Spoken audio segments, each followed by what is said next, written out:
Assalamualaikum warahmatullahi wabarakatuh. Selamat malam pemirsa. Eh, Salam pertanian Indonesia.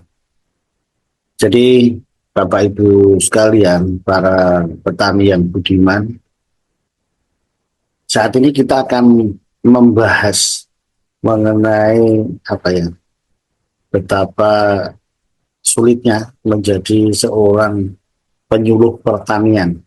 Kalau dulu terkenal dengan adanya PPL, kemudian sekarang juga ada penyuluh volunteer yang ya tidak disuruh. Jadi kita menyampaikan saran-saran bagaimana kita menyarankan menanam sesuatu.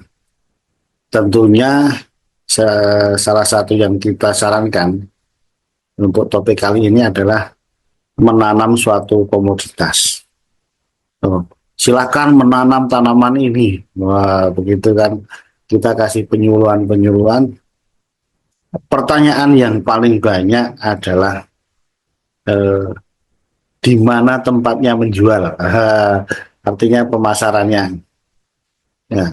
Kemudian berikutnya, apakah harganya stabil atau prospeknya semakin bagus. Nah, ini kalau kita menyarankan menanam suatu tanaman. Ya, pertanyaan itu tidak salah, bagus. Karena apa? Berdasarkan sejarah yang ada, itu kalau kita ada proyek menanam sesuatu, kalau di bidang pertanian ini, kalau nanti menjadi oversupply, itu harganya turun. Kemudian bahkan menjadi tidak laku. Ya, ini yang justru kita harus pandai-pandai menyaring informasi bagaimana itu bisa terjadi. Contoh, kita dulu mengenal banyak program ke masyarakat menanam rambutan contohnya. Jadi menanamnya mudah, rambutan di mana-mana ada, di depan rumah ada dua. Setiap keluarga dikasih bibit unggul. Rambutan binjai, rambutan rafia, rambutan dari Aceh ini. Ya, akibatnya yang terjadi apa? Harga rambutan menjadi sangat murah. Karena di mana-mana nanam panen musimnya bareng lagi, sehingga banyak tanaman yang menjadi diganti lagi. Kasus lagi misalnya salak pondok. Salak pondok dulu harganya bagus, karena tidak terkontrol bibitnya tersebar kemana-mana, sehingga harganya jatuh. Nah, artinya itu menjawab pertanyaan yang orang bertanya kritis tadi, sustainability, stabil enggak?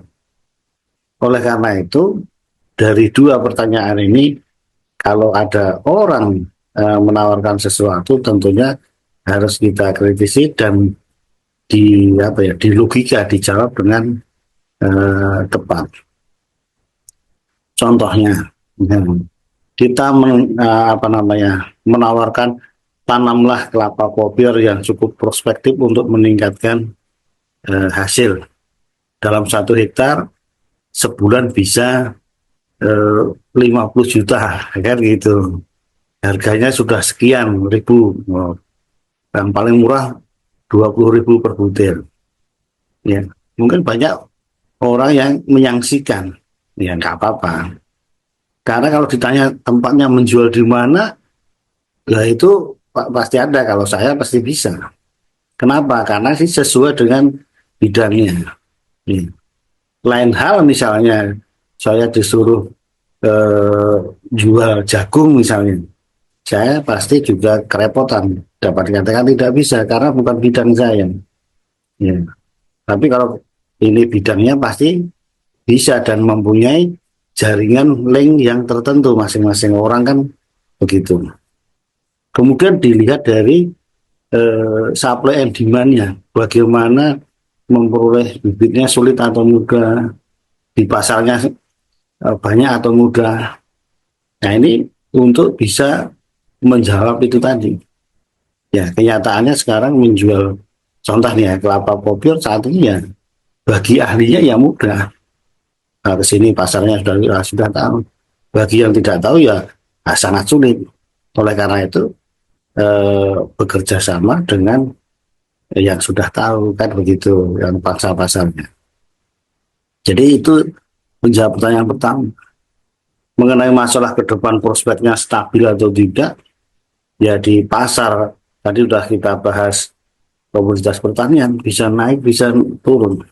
Contoh kelapa sawit pernah naik tinggi, pernah turun sampai nggak laku, sekarang naik lagi bagus. Nah itu berkaitan dengan supply and demand tadi. Jadi di pasar namanya bagaimana? Kalau eh, penawarannya tinggi, barangnya persediaannya sedikit ya harganya bagus. Nah sekarang ini posisi di dunia produk-produk pangan terutama ini akan meningkat. Nah, jadi dapat dikatakan kelapa contohnya harganya naik karena kebutuhan dunia meningkat. Semua sangat dibutuhkan sekarang ini dan akses itu menjadi lebih mudah. Ya kalau saya ditanya ke depan prospeknya eh, untuk bidang pangan ini sangat bagus. Sekarang di mana-mana harga beras naik. Nah ini potensi yang bagus untuk kita menanam pangan tadi itu karena kebutuhan akan pangan selalu meningkat. Nah ini yang bisa kita analisis begitu.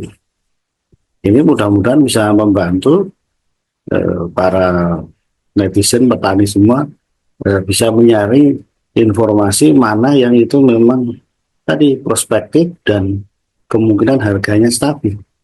Harga turun naik sedikit itu hal yang biasa. Tetapi itu bisa dilihat dari contoh yang ada dan analisis yang kita lakukan. Ya, demikian pemirsa, mudah-mudahan ini bisa membantu meyakinkan Bapak Ibu sekalian untuk memilih menanam komoditas yang memang prospektif dalam waktu yang lama dan harganya bagus dan itu bisa dianalisis. Terima kasih atas perhatiannya. Assalamualaikum warahmatullahi wabarakatuh.